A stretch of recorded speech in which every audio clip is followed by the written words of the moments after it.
dalam pekerjaan, waktu suksesmu. Kita ini hanya bulan. Kita ini hanya bulan.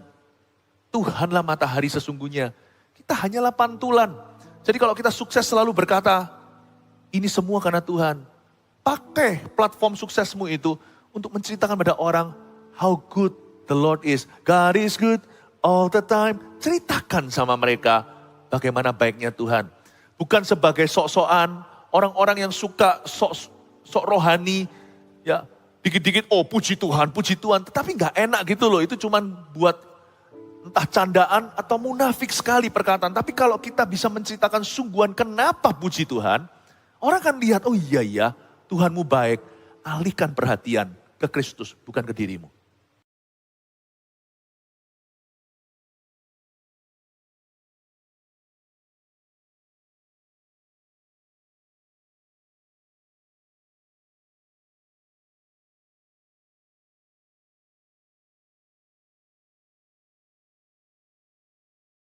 Buat rencana Allah dalam kehidupan Anda. Jadi Anda dengarkan satu persatu ya. Sekarang kita memasuki yang keempat.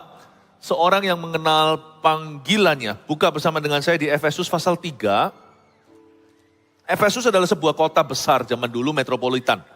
Sekarang masih ada sisa-sisa gerejanya, 7 gereja di Turki. Saya belum pernah ke sana, saya rencana suatu hari. Tapi sisa-sisanya kelihatan ternyata gereja itu dulu pernah jaya. Kata orang sih, saya nggak pernah melihatnya, tapi masih ada sisa-sisa kayak ada marmernya atau apa, tapi bukan gedung bangunannya. Efesus memang menjadi gereja yang bukan hanya di kota metropolitan, menjadi mega church di zaman itu. Luar biasa, Paulus pernah ada di sana 3 tahun melayani, nggak tanggung. Biasanya dia misionaris keliling-keliling. Kali ini dia tinggal di sana 3 tahun loh, itu terlama dalam sejarah pelayanannya. Paulus itu kebanyakan jalan. Tapi kali ini dia tinggal di situ bukan hanya sebagai rasul, atau misionaris, tapi sebagai gembala sidang. Betapa hokinya, betapa beruntungnya orang-orang Efesus digembalakan oleh Paulus. Dan selama 3 tahun di sana dia membapai umat Tuhan di situ, bertumbuh.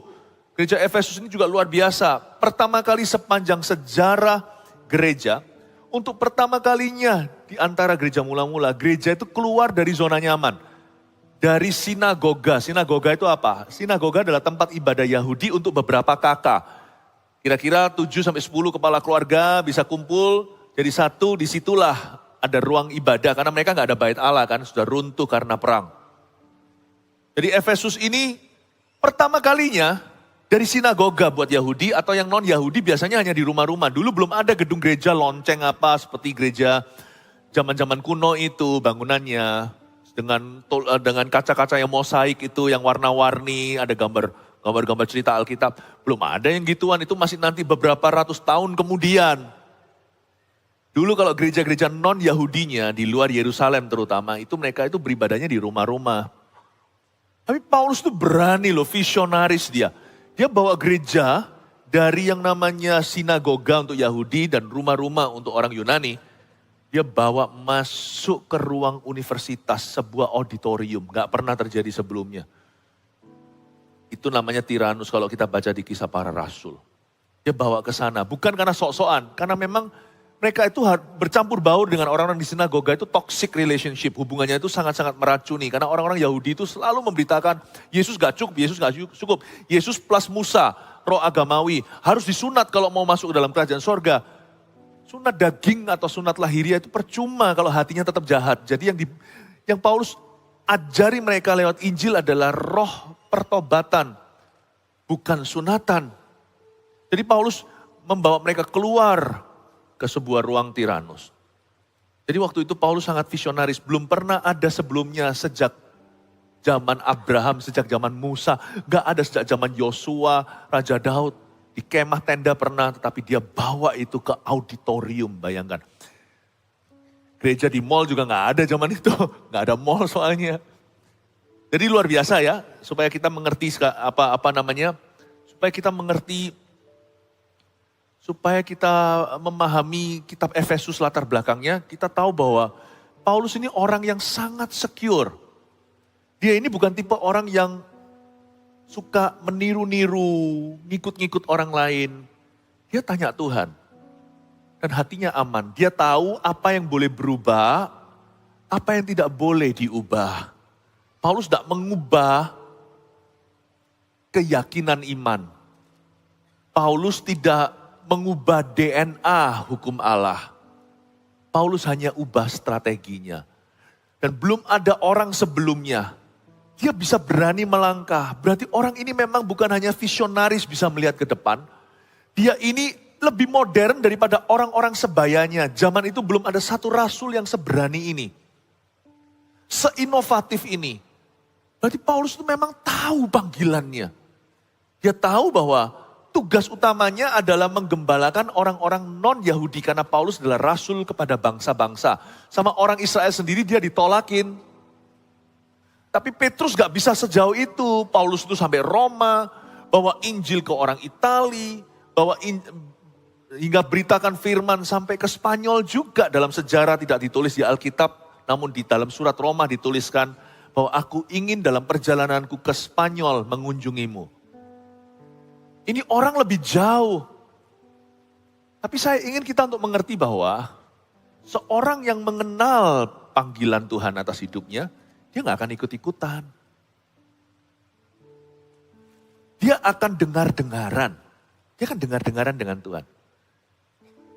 Orang yang mengenal panggilannya lebih gampang dituntun karena dia sudah berada di jalurnya. Tuhan tinggal bilang A, dia jalan A. Tuhan tinggal bilang B, dia jalan B. Orang yang mengenal panggilannya dengan jelas, dia tahu dia siapa, dia tahu dia bukan siapa. Orang seperti itu gak akan buang-buang waktu, gak akan berputar-putar di padang gurun. Gak akan ada trial dan error yang gak perlu. Gak perlu nabrak tembok dulu.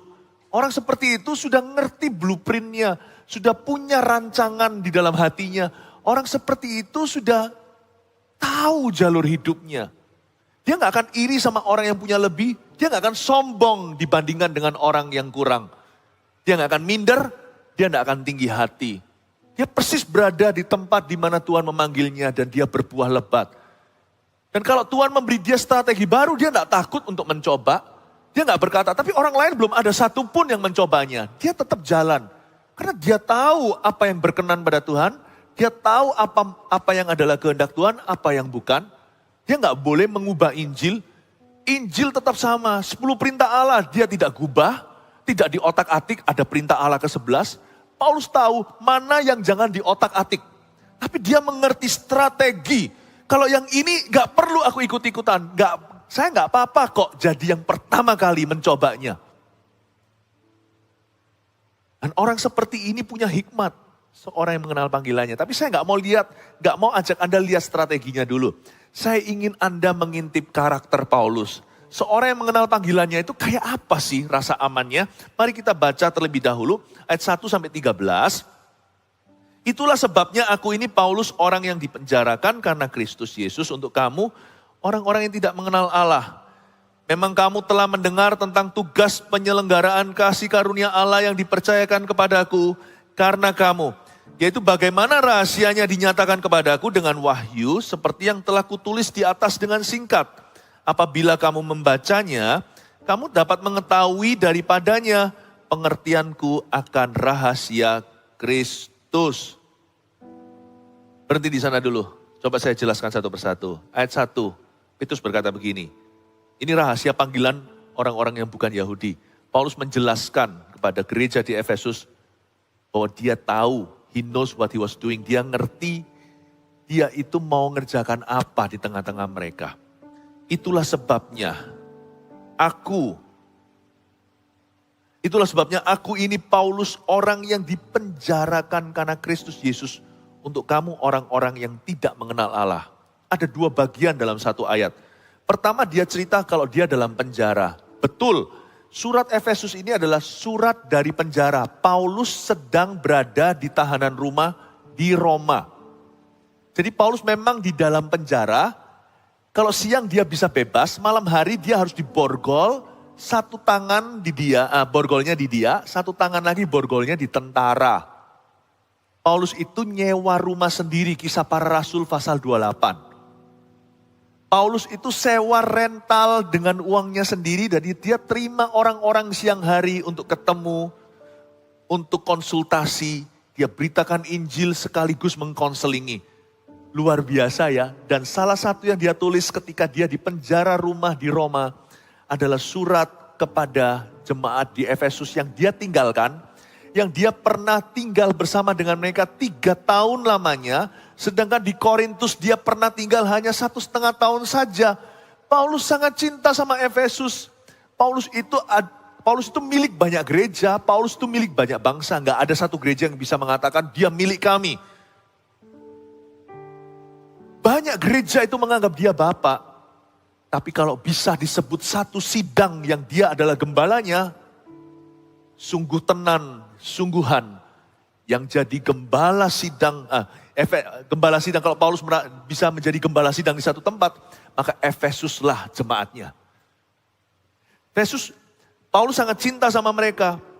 Karena itu Paulus tulis gini, aku sedang di penjara. Zaman itu kan gak ada TikTok, gak ada Instagram. Orang gak tahu dia di mana. Jadi Paulus tulis surat, aku ada di penjara.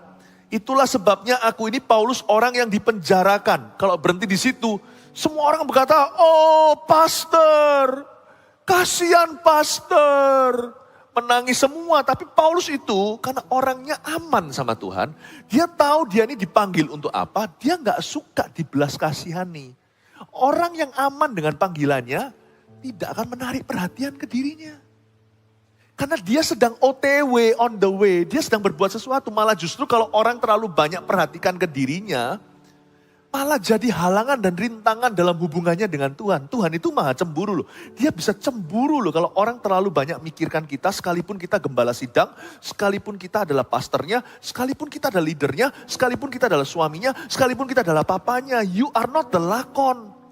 Di dalam cerita hidupmu, Yesus lakonnya, misi Yesus di hidupmu itulah tugas utama. Dia harus makin bertambah, ku harus makin berkurang. Nama Yesus saja disembah, ku di baris paling belakang. Kalau ke gereja hari Minggu, datanglah ke depan. Usahakan jangan telat, jangan terlambat. Supaya di depan sini itu lebih gampang konsentrasinya. Tapi kalau bicara tentang perhatian orang-orang di dalam hidupmu, duduklah di baris paling belakang. Perhatikan mereka dulu. Dan setelah mereka, sebelum mereka, dan setelah mereka, perhatikan Kristus yang terutama. Dia gak suka tarik perhatian. Dia gak mau juga orang-orang menangis untuk dirinya. Oh kasihan. Dia gak suka dibelas kasihan. Lihat ya, orang yang aman sama Tuhan, ya tahu panggilan hidupnya itu apa. Di ibadah sebelumnya saya jelaskan, Tuhan itu sudah memilih kita sebelum dunia dijadikan loh. Sebelum Anda dilahirkan itu Tuhan sudah tahu suatu hari akan ada orang seperti Anda. Ya Anda itulah, ya kita ini, Tuhan udah tahu. Makanya di ibadah sebelumnya saya jelaskan, tanyalah sama Tuhan tiap hari.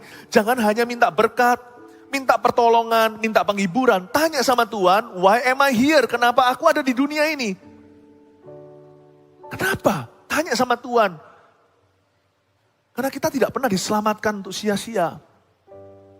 Karena Paulus tahu panggilan hidupnya, dia gak suka dibelas kasihani. Don't cry for me, Argentina. Makanya itu kalau Anda baca sekali lagi, dia kan di sini kasih kabar, dia kan di sini memberitahu kabar buruknya dulu. Seperti orang kalau tanya sama Anda, ayo saya punya good news sama bad news, mau mana dulu? Paulus langsung buka beritahu dengan bad newsnya. Dia berkata, itulah sebabnya aku ini Paulus orang yang dipenjarakan. Tapi berhenti, gak berhenti di sana. Lanjutnya, karena Kristus. Lihat ya, kalau dia memang perlu cerita tentang keadaannya atau alias curhat, dia gak pernah curcol. Ini bahasa anak-anak muda sekarang memang rumit kalau orang tua gak ngerti mungkin curhat. Dia gak, kalau sampai dia betul-betul ceritakan keadaannya, selalu bertujuan. Paulus tuh gak pernah iseng. Kalau dia harus menarik perhatian orang kepada dirinya, dia akan tarik perhatian itu ke Tuhan. Ingat ya, panggilan kita apa, profesinya beda. Kita masih bertanya-tanya. Apa ini, apa itu, aku enggak tahu yang mana yang kehendak Tuhan. Yang mana adalah kehendak Tuhan yang sempurna. Enggak apa-apa, kita masih belajar. Satu hal ini sudah pasti 100% kehendak Tuhan. That you point all eyes to Jesus in your life. Ini sudah kehendak Tuhan, enggak usah ditawar bahwa kita harus mengarahkan semua mata orang di dalam hidup kita kepada Tuhan, bukan pada diri kita sendiri. Jangan pernah curi perhatian dari Tuhan. Jangan pernah curi perhatian orang lain di dalam pelayanan. Di dalam pekerjaan, waktu suksesmu. Kita ini hanya bulan. Kita ini hanya bulan. Tuhanlah matahari sesungguhnya. Kita hanyalah pantulan. Jadi kalau kita sukses selalu berkata, ini semua karena Tuhan. Pakai platform suksesmu itu untuk menceritakan pada orang how good the Lord is. God is good all the time. Ceritakan sama mereka bagaimana baiknya Tuhan. Bukan sebagai sok-sokan, orang-orang yang suka sok rohani, ya dikit-dikit puji Tuhan, tetapi nggak enak gitu loh. Itu cuman buat entah candaan atau munafik sekali perkataan. Tapi kalau kita bisa menceritakan sungguhan kenapa puji Tuhan, orang akan lihat, oh iya, Tuhanmu baik. Alihkan perhatian ke Kristus, bukan ke dirimu.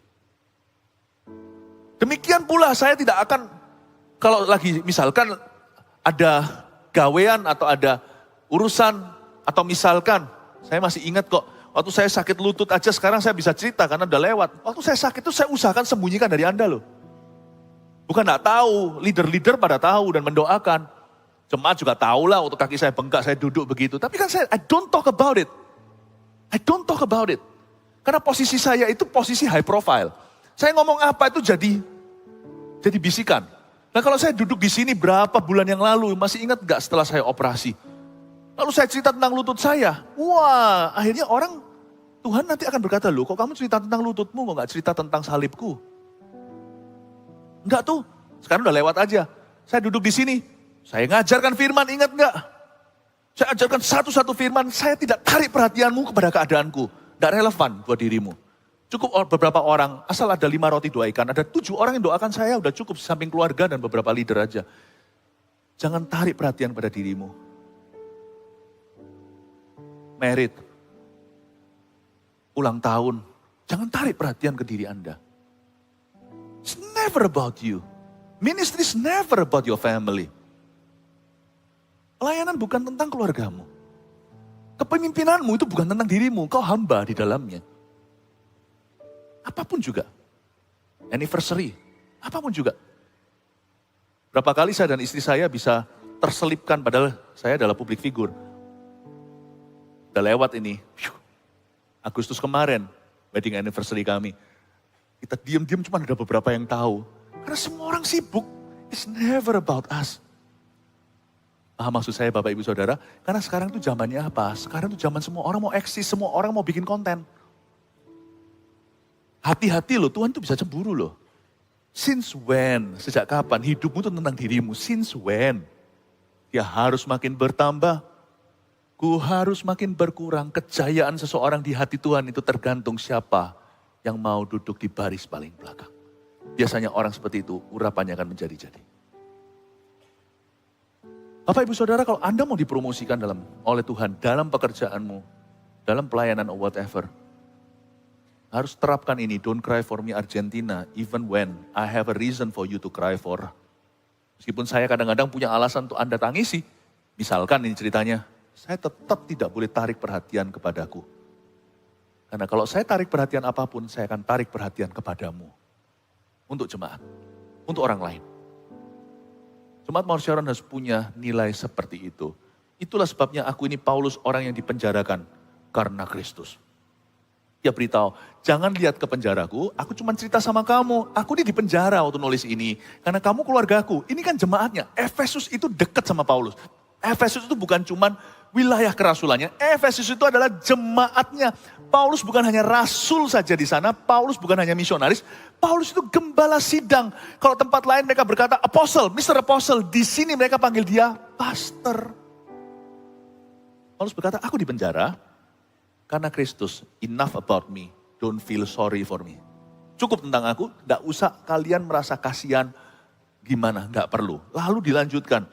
Yang dipenjarakan karena Kristus Yesus untuk, ayo siapa?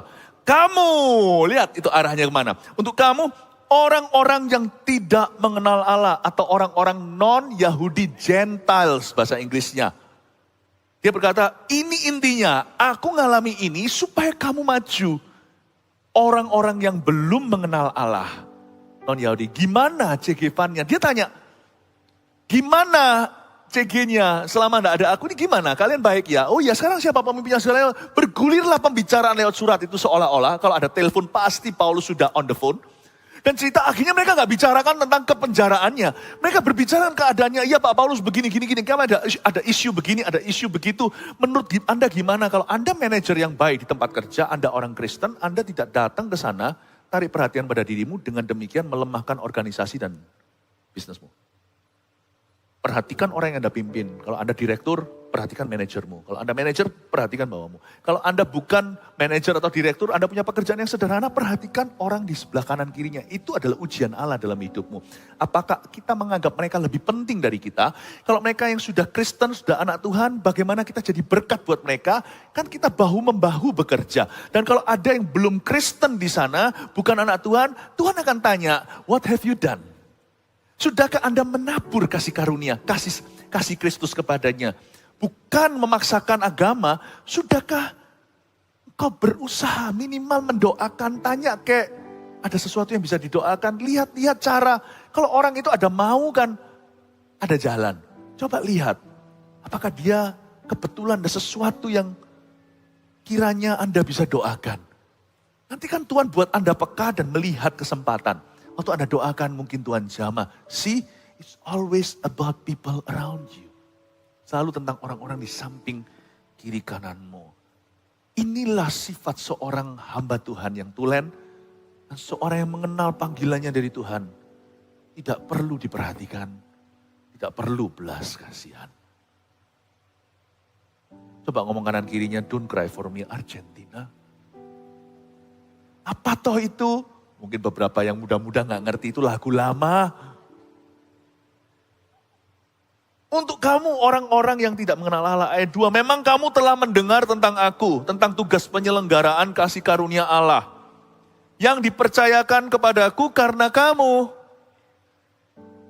Yaitu bagaimana rahasianya dinyatakan kepadaku dengan wahyu seperti yang telah kutulis di atas dengan singkat di pasal sebelumnya dia tuliskan.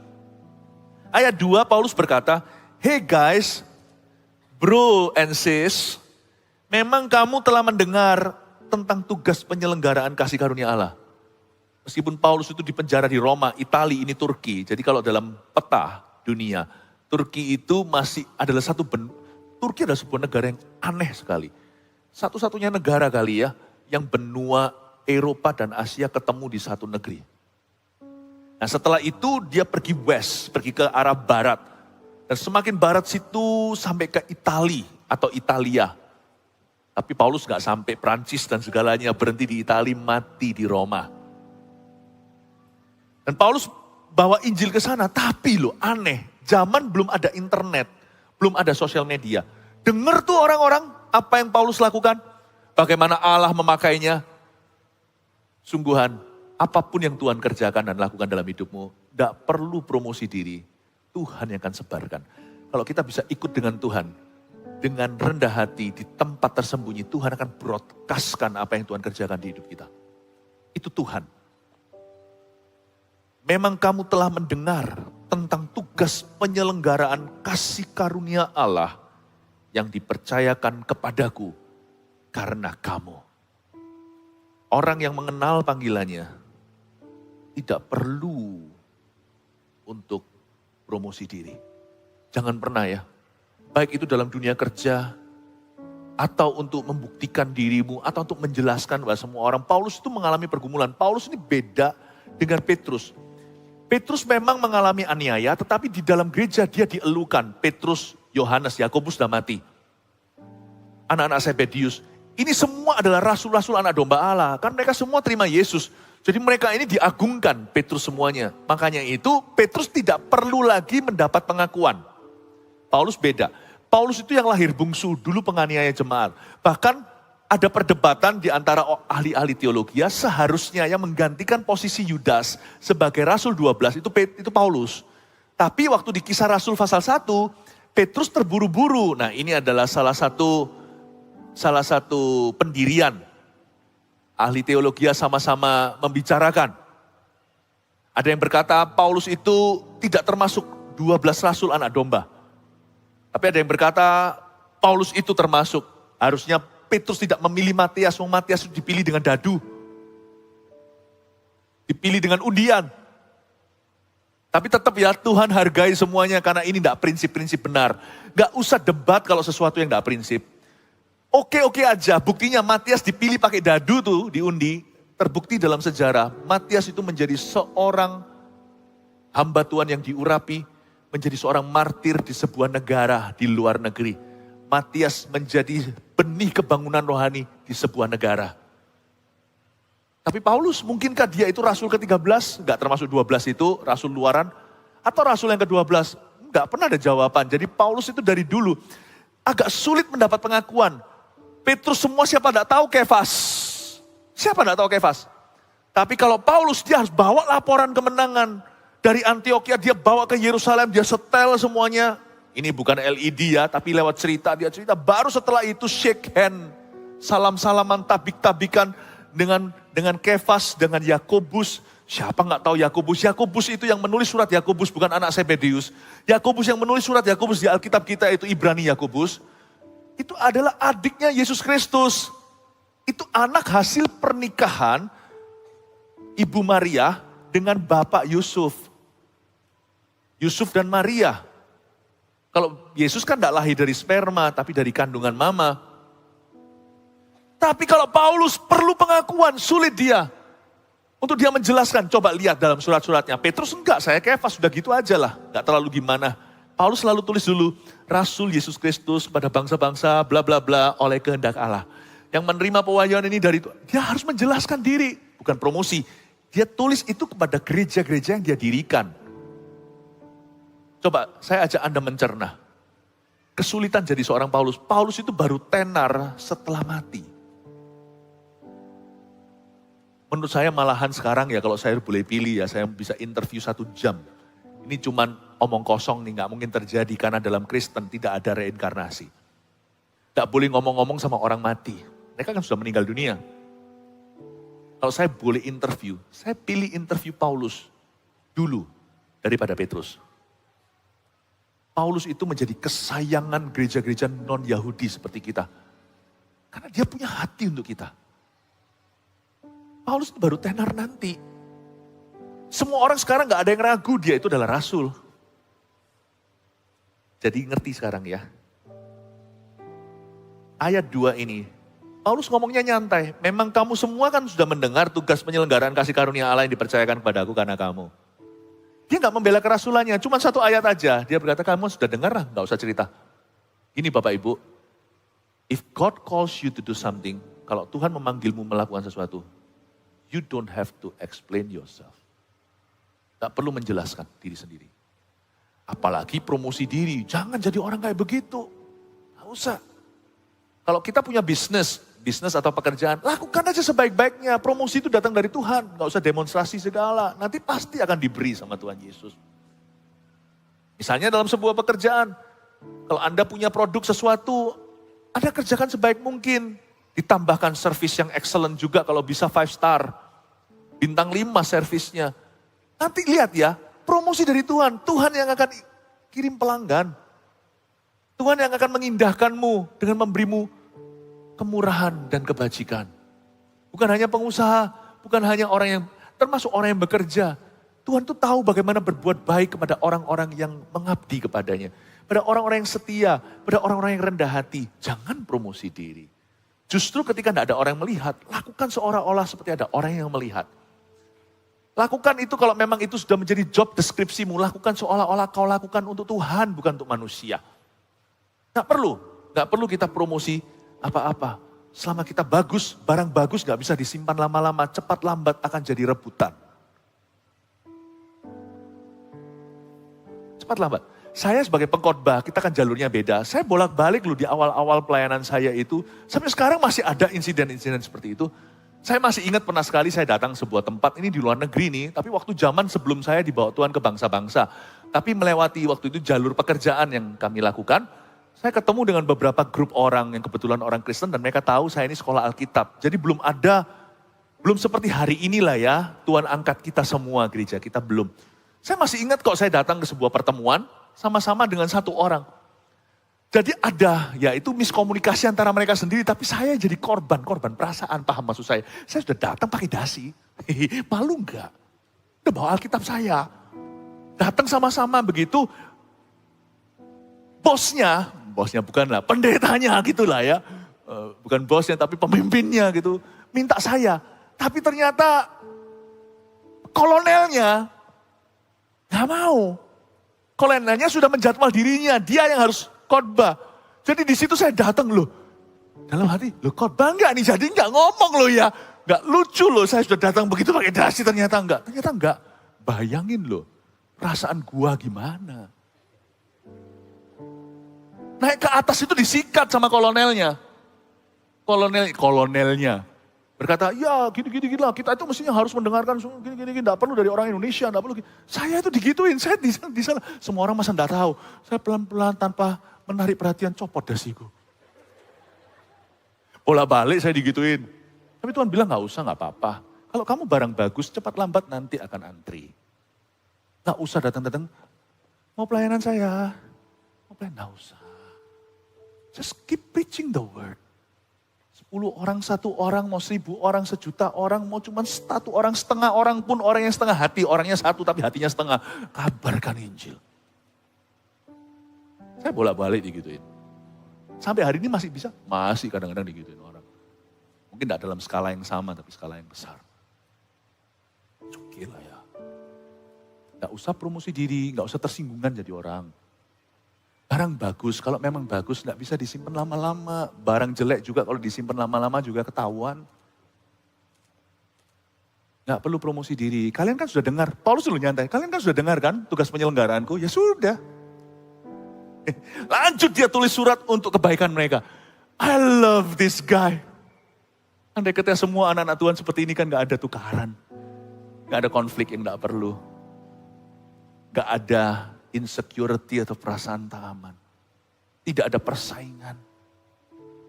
Nyantai aja lah. Tuhan yang manggil aku di sini. Aku enggak iri kok sama orang yang punya pekerjaan yang seolah seperti lebih dihargai atau lebih mulia. Enggak apa-apa. Kalau aku dipanggil di sini, ada hokiku sendiri di sini, ada keuntungannya sendiri. Aku berada di sini itu ada hal-hal tertentu yang orang lain enggak punya miliki, enggak punya akses seperti aku miliki. Yang punya museum sama janitor atau yang saya lihat ya kadang-kadang ya. Saya pernah datang museum, saya suka museum. Tapi kalau di Indonesia kan jarang ada yang museum gimana. Orang paling pangkat itu bukan cuma yang punya museum. Yang bawa sapu pel-pelan itu. Di sini ada kartu, itu kartu bisa buka. Kamar manapun juga. Yang punya museum datang setahun sekali aja gak pernah. Dia bisa nikmati semua ilmu pengetahuan itu dengan bebas biaya. Everyone has their glory from the Lord. Setiap orang punya kemuliaannya sendiri. Jangan iri, jangan sombong, jangan minder. Lakukan tugasmu, kerjakan ladangmu. Percayalah Tuhan akan baik Tuhan baik dan dia akan tetap baik dalam kehidupanmu.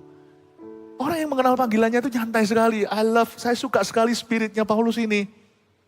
Gak perlu promosi diri, gak perlu menjelaskan segala sesuatu. Ya, moral cerita dari apa yang saya sampaikan sekarang, kalau mau datang kemana-mana, tunggu dulu kepastian baru pakai dasi.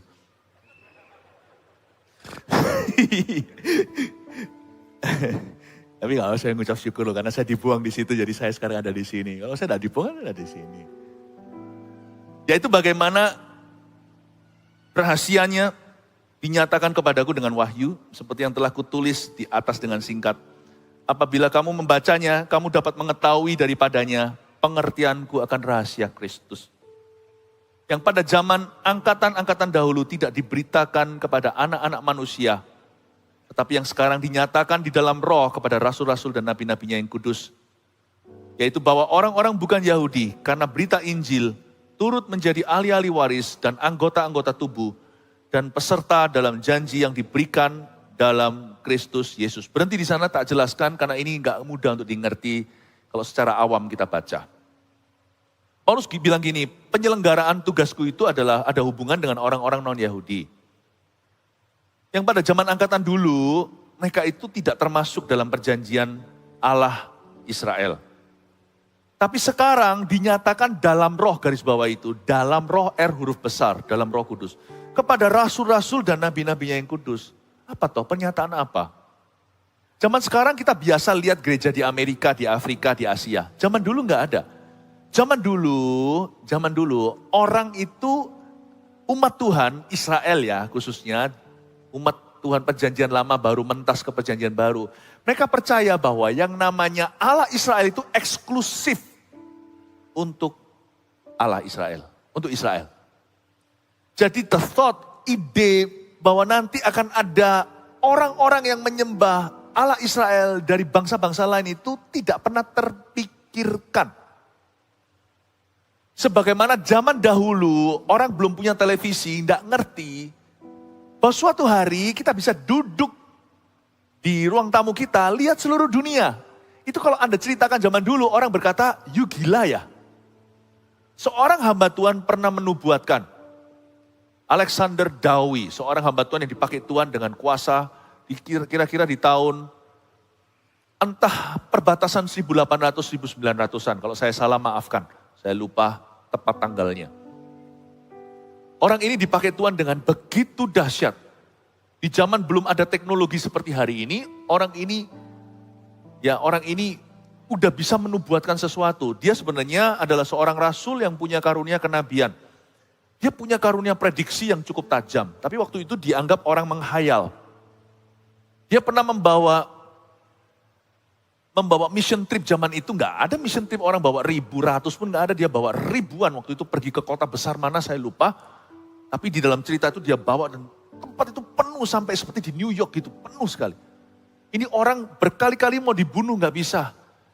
Mau diledakkan dengan serbuk eksplosif, nggak nyala. Ini orang pajangan di rumahnya bukan figora, tapi kruk orang, kursi roda, semuanya dipajang di mana-mana di rumahnya. Jangan tiru-tiru begini, agak aneh menurut saya. Itu adalah trofi atau pialanya dia, orang-orang yang semua sembuh dalam pelayanannya. Dan dia mengeluarkan sebuah statement pernyataan yang membuat semua orang tercengang, maksudnya apa. I prophesy, dia berkata, aku nubuatkan suatu hari, semua orang akan mendengar Injil langsung bersamaan di rumahnya. Dia bilang, orang-orang semuanya di belakangnya mungkin gak ngomong, gak tega, tapi banyak berkata, mungkin dia sudah hilang warasnya. Hari ini nyalakan, cerek, jangankan TV, sekarang langsung di HP, di ujung tangan. Langsung bisa berkata, shalom, selamat datang. Di Before 30 atau apalah, saat teduh bersama, langsung des di setiap rumah. Zaman itu mana ada. Makanya orang ini menurut saya adalah orang yang visionaris. Paulus juga sama. Semua orang tidak ngerti bahwa Allah Israel itu untuk seluruh dunia. Sehingga dia waktu itu mencetuskan bahwa akan ada gereja di bangsa-bangsa. Semua orang berkata ini adalah seorang rasul yang lunatik. Seorang rasul yang gila. Tapi Rasul Paulus berkata tidak, dalam roh aku menerima wahyu itu. Bapak Ibu Saudara, kita tidak punya wahyu ya untuk menulis Alkitab. Jangan percaya orang yang tiba-tiba berkata, Tuhan berkata aku suruh tulis kelanjutan daripada kitab wahyu.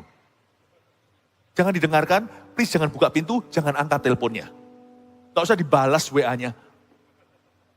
Kalau tiba-tiba ada orang yang korsleting lalu tiba-tiba kesetrum dan berkata, Yesus itu bukan satu-satunya jalan. Semalam Yesus sendiri yang ngomong sama saya. Saya bilang, aku gak kenal yang Yesus itu.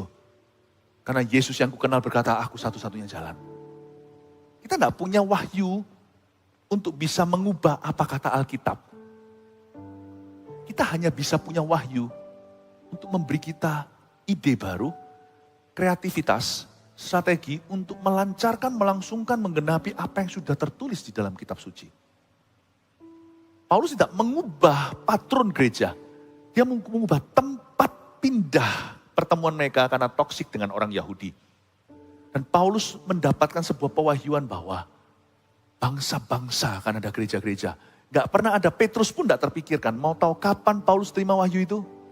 Ini kita bisa contoh. Tapi Paulus perbedaannya sama kita kalau dia terima wahyu apa? Paulus menulis kitab Efesus, Filipi, Kolose, 1-2 Korintus, Roma, semua. Kita gak bisa nulis ayat Alkitab loh ya. Gak boleh, jangan ditambah. Nanti diambil haknya dari pohon kehidupan. Kejadian sampai wahyu cukup. Gak usah ditambah, jangan dikurang. Tapi Paulus menerima wahyunya kapan? Paulus bertobat, dia nggak langsung khotbah. Dia bertobat, dia membela Injil, sampai mau dibunuh itu, ingat ya, di kota itu. Dia diturunkan dari tembok, dikerek dengan basket atau dengan bak, dengan basket. Diturunkan sampai ke bawah. Paulus hampir terbunuh. Paulus setelah itu pergi ke tanah Arabia.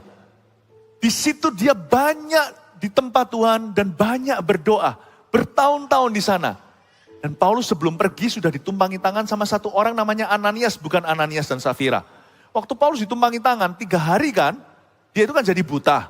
Waktu ditumpangi tangan selaputnya jatuh. Dia jadi melek lagi. Dan dikatakan di Alkitab selain dia dibaptis selamkan. Seperti yang akan kita lakukan nanti baptisan raya minggu depan. Dia itu juga kepenuhan Roh Kudus. Disitulah Paulus yang sama yang menulis nanti di 1 Korintus 14. Bahwa aku berbahasa lidah. 1 Korintus 12 tentang karunia-karunia Roh Kudus. Paulus yang sama. Aku berbahasa roh lebih dari kalian semua. Lalu Paulus jelaskan tatanannya bagaimana penggunaannya supaya tidak disalahgunakan. Paulus yang sama, dia penuh dengan bahasa roh. Jadi selama dia di tanah Arabia itu, dia banyak terima pewahyuan.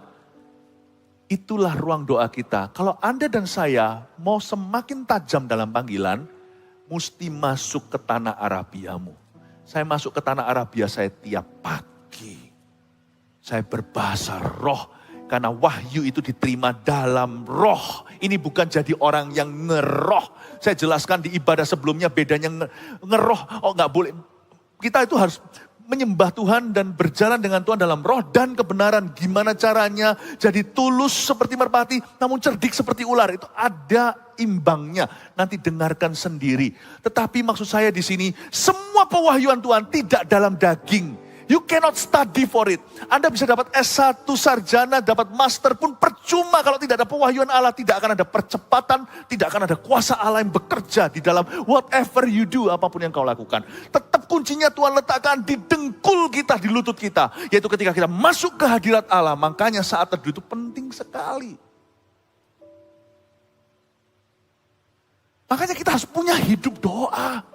Sebab wahyu seperti Paulus terima tentang bahwa di bangsa-bangsa lain juga bisa ada gereja. Orang tidak terpikirkan, itu Tuhan berikan ke Paulus. Karena Paulus yang paling getol, yang paling rajin cari Tuhan untuk bangsa non-Yahudi. Dia waktu masuk hadirat Allah, Tuhan tunjukkan plan-nya.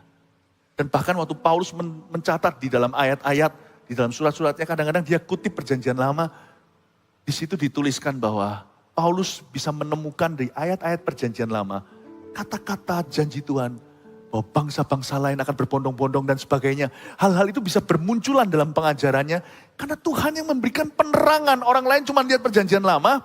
Petrus melihat perjanjian lama tapi gak bisa kepikir sampai orang Itali. Tapi waktu Paulus baca perjanjian lama, dia bisa mikirkan kita. Des, diterangi. Tanpa mengubah arti ayat itu. Tapi diberikan target-target baru. Ini yang terjadi waktu kita masuk hadirat Tuhan. Alkitabnya sama di tanganmu seperti di tangan orang sebelahmu. Tapi ketika Anda membukanya, kalau memang Anda dipanggil di satu bidang tertentu, atau dipanggil sesuai dengan karunia tertentu, atau dipanggil di dalam lingkunganmu. Ketika Anda buka, tiba-tiba Tuhan akan berbicara, des. Dikasih highlight sama Roh Kudus. Yang orang lain baca Alkitab yang sama, tidak menemukannya. Loh kok begini? Tidak menemukannya. Itu namanya wahyu. Itu namanya wahyu. Dan sebelum orang masuk ke hadirat Allah, Tuhan tidak wahyukan apa-apa dalam panggilan. Itulah sebabnya banyak orang Kristen yang stagnan dalam mengiring Tuhan. Karena mereka tidak masuk dan mencari Dia. Tuhan juga tidak wahyukan apa-apa. Bapak Ibu Saudara, kalau Anda mau mengalami kuasa Tuhan dalam hidupmu, sesuai dengan panggilan Allah atas hidup Anda. Enter God's presence. With your Bible. Bawa Alkitabmu. Sujud di situ. Cari wajahnya. Sebab ini dinyatakan kepadaku dalam roh. Kalau Paulus sih lebih. Karena dia bukan hanya dinyatakan strategi. Tapi Paulus juga diberitahu kepada Tuhan. Untuk menulis surat-surat yang akan menjadi Alkitab. Nah ini tidak akan Tuhan suruh kita lakukan yang sama. Sehebat-hebat siapapun juga orang Kristen hari ini, hamba Tuhan pun tidak akan tiba-tiba Tuhan berkata, sudah ada Filemon, kamu tulislah sekarang Kan sudah ada Filemon kan? Tulislah kitab Filipus. Gak mungkin Tuhan ngomong gitu sama saya. Kalau ada yang ngomong sama saya suatu malam berkata, sudah ada kitab Filemon, sekarang tulislah kitab Philip Mantova. Saya akan tengking itu setan, itu bukan Tuhan. Tuhan tidak akan wahyukan Alkitab lagi untuk membuat Alkitab. Firman untuk membuat Alkitab. Tuhan tidak akan wahyukan otoritas firman untuk menuliskannya kepada kita. Tapi otoritas firman untuk mengalaminya. Amin Bapak Ibu Saudara. Saya hanya mau memberitahu kepada Anda, saya barusan datang dari suatu tempat. Saya mau beritahu kepada Anda, di tempat itu rumputnya hijau, airnya tenang, dan itu bukan New Zealand. Tempat itu hadirat Allah, yang sudah agak sedikit kering dan berdebu dalam kehidupan beberapa jemaat yang sudah gak pernah masuk ke sana. Beberapa di antara Anda struggle, sekarang lagi bergumul dengan sesuatu. Anda kok rasanya berputar-putar di padang gurun, tak beritahu. Aku baru pulang dari tempat perjanjianmu. Masa Pastor Philip, mana itu? Dari hadirat Allah yang tersapu bersih. Gak pernah kelihatan Anda di dalam sana. Setiap kali aku masuk ke situ, ada namamu tertulis reservasi untuk si ini, tapi tempatnya berdebu karena Anda sudah tidak pernah masuk ke sana atau jarang. Atau masuk pun tidak sedalam itu. Let me tell you, tempat itu masih tetap hijau rumputnya. Masih tenang airnya. Masalah hidupmu, ini adalah firman yang saya bawa di ibadah sekarang.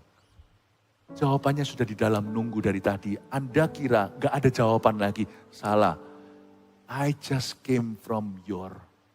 Saya barusan pulang dari tanah perjanjianmu. Kapan? Tadi pagi waktu saya sembahyang. Tuhan beritahu sama jemaat ya. Beberapa di antara mereka udah mulai malas datang. Aku udah nunggu.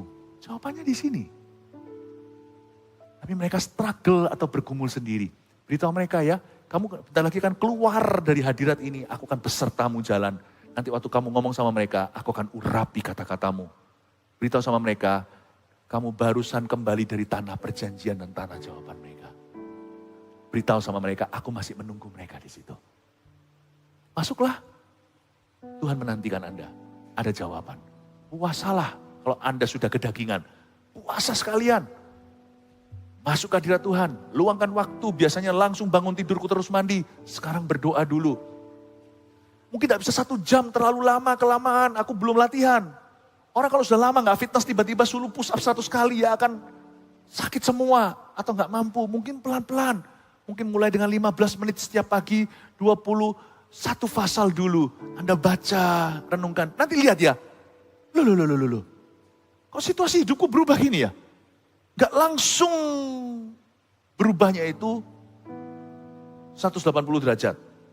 180 ya. Kalau balik arah. Gak langsung berubah 180 derajat.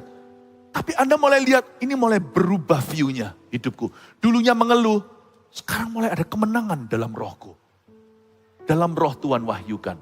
Bapak Ibu Saudara, masuklah dalam hadirat Allah. Coba saya tutup mata. Buka kacamata gini juga penglihatannya berkurang. Siapa di sini yang mulai bolong-bolong saat teduhnya, hayo ngaku. 1, 2, 3 diangkat tangannya, saya nggak lihat. 1, 2, 3. Angkat tangannya yang bangga. Pertobatan itu membanggakan. Coba sekali lagi. 1, 2, 3 diangkat tangannya yang mulai bolong-bolong saat itu. Makanya saya disuruh khotbah ini. Haleluya, kasih tepuk tangan untuk Tuhan Yesus. Masuk lagi ya. Tempatmu itu nanti bahasa Surabayanya selak diambil sama roh jahat di sana. Ditutup pintunya. Cepat masuk. Tuhan sudah menunggumu. Saya tidak boleh memberi answer-nya. I'm not to speak to you. He will speak to you. Answer-nya, jawabannya sudah tersedia. Terakhir, saya lompat langsung ke ayat yang ke-13. Balik lagi ke sifat Paulus, dengan ini saya selesai. Sebab itu aku minta kepadamu, supaya kamu jangan tawar hati melihat kesesakanku. Bagus ini Paulus. Sebab itu aku minta kepadamu supaya kamu jangan tawar hati melihat kesesakanku karena kamu. Don't cry for me Argentina tadi. Jangan feel sorry for me, jangan belas kasihani. Sudah. Paulus di ayat 13, karena dia bisa merasa. Kalau khotbah gini kan kita bisa back and forth, bisa kesini kesana, maksudnya bukan khotbahnya ngalor ngidul, bukan. Tetapi khotbahnya itu kita bisa merasa ini feelingnya jemaat ke arah mana. Tiba-tiba kalau mulai ke sini saya harus tekankan untuk arahkan ke sana. Anjing gembala kan begitu. Sama dombanya, ke kanan sedikit dia kiri kan. Kiri ke kanan kan. Paulus waktu nulis surat, itu seperti berkhotbah. Dia rasa jemaat mulai khawatir, concern. Mulai prihatin dengan kondisi Paulus. Gimana Paulus, langsung dia skak lagi. Sebab itu aku minta kepadamu. Supaya kamu jangan tawar hati ya melihat kesesakanku karena kamu. Karena kesesakanku, ini bukan merendahkan hati di atas Monas. Ini bukan false humility. Ini bukan kerendahan hati yang pura-pura. Banyak orang berkata, aku muliakan Tuhan, sebenarnya dimuliakan adalah dirinya. Tapi orang ini serius memuliakan Tuhan Yesus. Dan serius, dia nggak mau orang mikir soal Paulus. Jadi dia berkata, sebab itu aku meminta kepadamu supaya kamu jangan tawar hati melihat kesesakanku karena kamu. Sungguhan lah, aku ini serius. Karena, Paulus tambahkan ini jawabannya, membuat mereka jadi lega dan tidak mikirkan Paulus. Karena kesesakanku itu adalah kemuliaanmu. Ya Paulus, kenapa kalian harus prihatin sama aku? Gak usah. Kesesakanku ini jadi kemuliaan. Oh iya ya, Paulus tambahkan senyum di wajah mereka, dikasih smile, sweet smile in their face. Sudah, gak usah nangis itu. Sudah. Kalau nangis di zaman Tuhan gak apa-apa. Nangis karena aku pergi, ngapain? Gak usah lah, ada banyak hal yang perlu kita syukuri. Tenaga kalian pakai aja untuk hal-hal lain, jangan pakai yang untuk begini. Karena kesesakanku adalah kemuliaanmu. Paulus berkata begini, kalian gak usah sedih, karena aku di penjara di Roma sekarang ini. Justru lahir kitab Efesus, lahir kitab Filipi, kitab Kolose, dan surat Filemon. Tahukah Anda itu semua lahir di penjara Roma? Buku-buku Paulus yang mengubahkan miliaran manusia ini. Karena Alkitab terdiri dari 66 buku kan. Paulus menulis sebagian besar perjanjian baru. Dan karena kesesakannya di Roma itu di penjara, Paulus menulis Efesus, Filipi, Kolose, Filemon. Plus, Paulus ngomong sama mereka, aku sudah sempat ke Spanyol. Beritakan Injil di situ. Makanya sekarang Spanyol ada banyak kekristenan. Katolik, Kristen di situ. Ya memang sudah mulai menjadi, di Eropa itu banyak kematian rohani. Kan sudah ribuan tahun. Perlu kita mungkin orang Asia untuk bawa Injil sekarang ke sana. Tapi lihat, Paulus berkata, lihat Injil tersebar kemana-mana. Don't cry for me Argentina. Ini bagus loh, ini buat semua maju. Dia gak mau mereka nangis atau mereka merasa prihatin. Atau hati mereka tercuil karenanya. Aku gak mau orang-orang itu terjamah karena aku. Tapi terjamah karena Kristus. Salut Paulus. Salut. Kalau saya pakai topi, saya angkat topi saya sekarang. Saya kata, salut, sir. I respect you. Belajar dari Paulus ya, please. Mulai hari ini, masuk hadirat Allah. Paulus pun terima wahyu di situ. Siapa kita? Dalam roh, dia terima wahyu untuk panggilan hidupnya yang paling mulia. Yaitu mempersatukan orang-orang Yahudi dan non-Yahudi dalam satu gerbong. Namanya gereja. Thank you Paulus, dan semoga akan ada orang-orang yang melanjutkan. Yang dapat wahyu-wahyu baru untuk membawa Injil lebih maju lewat kehidupannya. Dan itu semua ditemukan di ruang doa dan di lututmu. Masuk ke hadirat Allah, Tuhan sudah kangen sama Anda. Mari kita berikan tepuk tangan untuk Tuhan. Laipah, terimalah berkat dari Allah Bapa, kasih setia dari Tuhan Yesus, pengurapan dari Allah Roh Kudus menyertai gerejanya. Setiap orang dalam panggilannya yang berbeda-beda, visinya sama. Jadikan Yesus segala-galanya dalam hidupnya. Hingga 1000 gereja lokal berdiri, 1 juta murid terjadi. Terpujilah nama Tuhan. Dalam nama Yesus, amin. Selamat sore, Tuhan memberkati.